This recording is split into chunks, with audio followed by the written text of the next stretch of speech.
கர்த்தருடைய பரிசுத்த நாமம் மகிமைப்படுவதாக. என்னுடைய கையில ஒரு 100 ரூபா தாள் ஒன்று வச்சிருக்கிறேன். இந்த 100 ரூபா தாளை கசைக்கு தூர எரிஞ்சாலும் இதனுடைய மதிப்பு குறையாது. காரணம் என்ன? இதுல அரசாங்கத்தினுடைய முத்திரை இருக்கு, 100 ரூபாய் என்கிற மதிப்பு இருக்கிறது, கவர்னருடைய கையெழுத்து இதுல இருக்கு. அதனால இதை கசைக்கு தூர எரிஞ்சாலும் இதனுடைய மதிப்பு ஒருபோதும் குறையாது.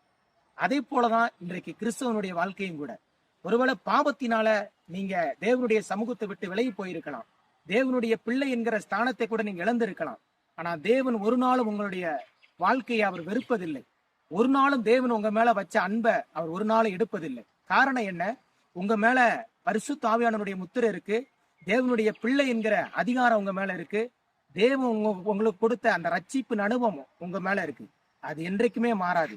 ஒருவேளை உலகம் வேண்டுமானால் உங்களை பாவி என சொல்லலாம், ஆனா தேவன் ஒரு நாளும் உங்களை பாவி என்று வெறுப்பதில்லை. அவர் இன்றைக்கு உங்களை பிள்ளையாவே பார்க்கிறார்.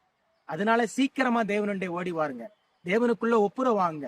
பாவி என்கிற ஸ்தானத்தை விட்டு வெளியே வந்து தேவனுடைய பிள்ளை என்கிற அதிகாரத்தை மறுபடியும் பெற்றுக்கொண்டு கர்த்தருக்காக பெரிய காரியங்களை உங்க வாழ்க்கையில சாதிங்க.